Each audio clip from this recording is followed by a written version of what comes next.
Halo rekan trader, apa kabar? Ketemu lagi nih dengan Andrew dalam channel profitstraining.com.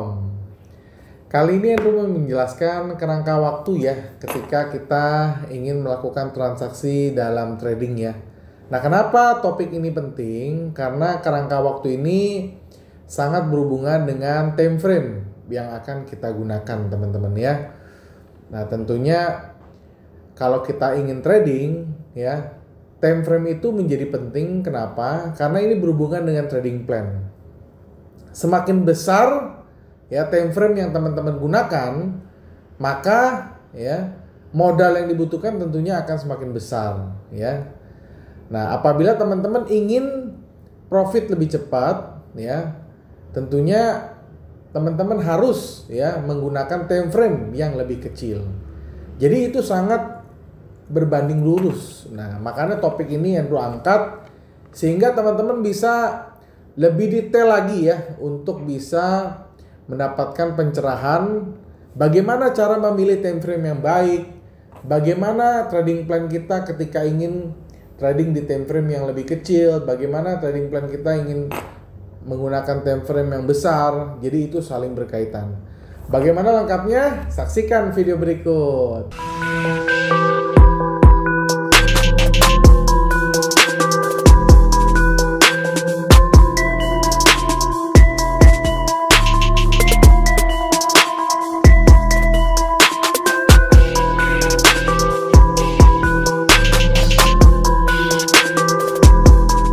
Baik teman-teman, sekarang Andrew sudah siapin PowerPoint-nya teman-teman ya. Jadi memanfaatkan kerangka waktu forex yang berbeda dapat membantu seorang trader untuk melihat tren yang lebih besar daripada tindakan harga yang lebih rinci yang mungkin terjadi. Sudut pandang yang berbeda dapat dibentuk saat beralih di antara kerangka waktu yang berbeda pada pasangan mata uang yang sama, dan ini dapat menguntungkan atau menghalangi analisis. Oleh karena itu sangat penting untuk memiliki pemahaman yang kuat tentang kerangka waktu untuk perdagangan falas sejak perdagangan pertama. Jadi dalam trading forex itu ya banyak sekali time frame yang kita bisa pilih ya. Ada 1 menit, 5 menit, 15 menit, 30 menit, 1 jam, ya 4 jam, 1 hari, 1 minggu, dan yang paling lama adalah 1 bulan. Nah, tentunya time frame tersebut kita bisa pilih sesuai dengan gaya trading kita teman-teman ya. Apa kerangka waktu utama forex ya? Jadi kerangka waktu trading forex umumnya diklasifikasikan sebagai jangka panjang, jangka menengah, dan jangka pendek. Nah, tadi Anda sudah bilang ya, jadi ada 3. Trader juga memiliki opsi untuk menggabungkan ketiganya atau hanya menggunakan satu kerangka waktu yang lebih lama dan satu kerangka waktu yang lebih pendek saat menganalisis potensi perdagangan. Sementara kerangka waktu yang lebih lama berguna untuk mengidentifikasi pengaturan perdagangan dan kerangka waktu yang lebih pendek berguna untuk memasuki posisi. Jadi begini teman-teman ya, Andrew sendiri pribadi dalam melakukan satu analisa, Andrew selalu bilang kita harus mengidentifikasi atau menganalisa sebuah tren dulu. Nah, biasanya Andrew pribadi menggunakan minimal 3 time frame ya, 3 time frame yang Andrew gabungkan. Andrew tulis di papan teman-teman ya.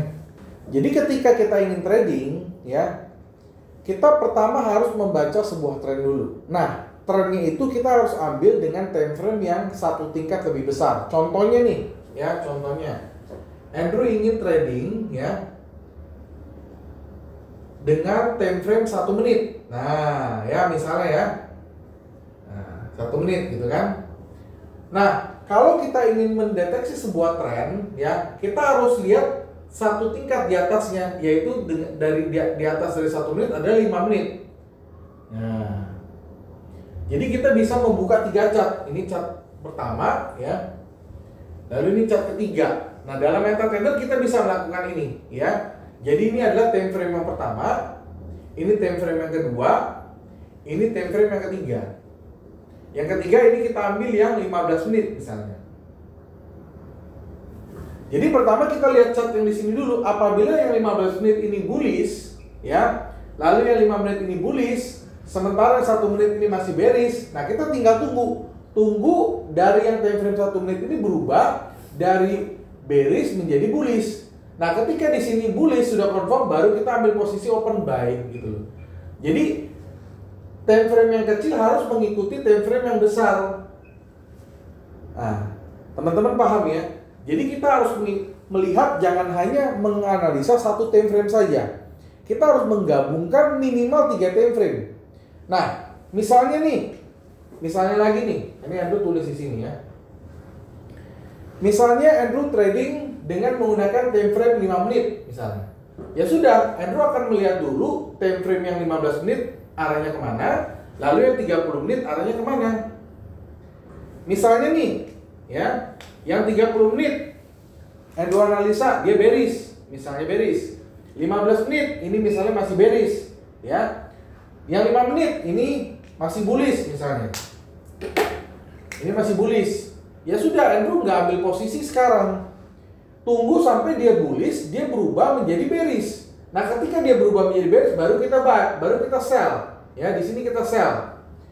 Nah, kenapa kita sell? Karena ini searah dengan time frame yang lain, gitu loh.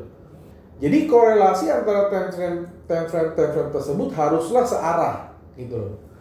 Nah, misalnya lagi pada saat di sini, misalnya di sini bearish, tapi di sini bullish, ya, di sini bearish. Ya sudah, kita nggak ambil posisi. Kenapa? 3 time frame ini tidak searah. Jadi dia harus searah, baru kita ambil posisi. Nah, itulah cara yang benar dan cara yang paling akurat untuk kita bisa mendeteksi atau kita bisa mengambil posisi dengan searah. Karena setiap time frame pasti hasil analisanya beda-beda, nggak ada yang sama teman-teman ya. Nah, berikut adalah Andrew sudah gambarkan kerangka waktu dari forex ya. Jadi klasifikasinya adalah jangka panjang, jangka menengah, jangka pendek, dan scalping. Nah, apabila kita menggunakan trading dengan jangka panjang, maka gaya perdagangan kita adalah perdagangan yang menahan posisi ya. Nah, kerangka waktu yang kita biasa pakai adalah mingguan, dan triggernya adalah dengan menggunakan time frame yang daily. Apabila kita ingin trading dengan jangka menengah, ya berarti teman-teman strateginya adalah swing. Nah, kerangka waktu yang teman-teman pakai adalah harian, dan teman-teman bisa mengambil posisi dengan menggunakan time frame yang 4 jam. Nah, apabila teman-teman trading dengan tipenya itu adalah jangka pendek, berarti teman-teman adalah menggunakan strategi yang perdagangan harian. Kerangka waktu yang teman-teman pilih untuk menghitung sebuah trend adalah yang 4 jam, dan teman-teman bisa mengambil posisi pada saat candlestick yang hourly. Nah, apabila teman-teman yang bertipe scalping ya, gaya perdagangan adalah yang per jam berarti ya. Nah, kita bisa melihat trennya itu adalah dengan yang 15 menit, dan juga kita bisa entry di time frame yang 5 menit atau 1 menit. Jadi ini adalah kerangka waktu yang teman-teman harus perhatikan sebelum teman-teman mengambil posisi. Jadi yang paling penting adalah teman-teman harus tentukan dulu teman-teman mau trading itu mau berapa lama. Ingat, semakin lama maka modal akan yang dibutuhkan semakin besar. Tapi kalau modal kita kecil, Andrew sarankan teman-teman pakai yang time frame yang kecil saja, misalnya 1 menit atau 5 menit. Ya, karena semakin lama ya modalnya pasti butuh lebih besar. Kenapa? Harganya tentu akan lebih volatile. Jadi itu teman-teman ya. Bagaimana analisis kerangka waktu mempengaruhi perdagangan forex? Nah, beralih di antara kerangka waktu perdagangan forex yang berbeda memiliki sejumlah keuntungan. Ini menjadi jelas ketika forex versus dengan saham. Karena likuiditas pasar forex, trader dapat melihat kerangka waktu yang sangat singkat dan mengamati informasi yang berarti, sedangkan kerangka waktu yang sama untuk saham yang tidak liquid mungkin tidak menampilkan poin data baru jika harga tidak berubah. Nah, apabila kita compare antara trading forex dengan trading saham, tentunya ini adalah dua instrumen yang sangat-sangat berbeda. Dimana kalau trading saham kita nggak bisa trading secepat di forex ya, karena forex itu adalah ya tradingnya sangat-sangat cepat. Mungkin bisa kita menggunakan candlestick yang 1 menit.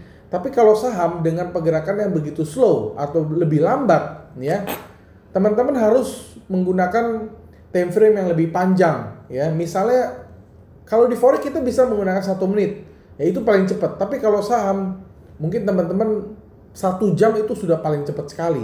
ya itu sudah paling cepat. Kalau 1 menit nggak bisa, itu terlalu cepat. Nah jadi otomatis buat teman-teman yang trading saham, pasti tradingnya akan lebih panjang, lebih long term teman-teman ya. Jadi itu kuncinya.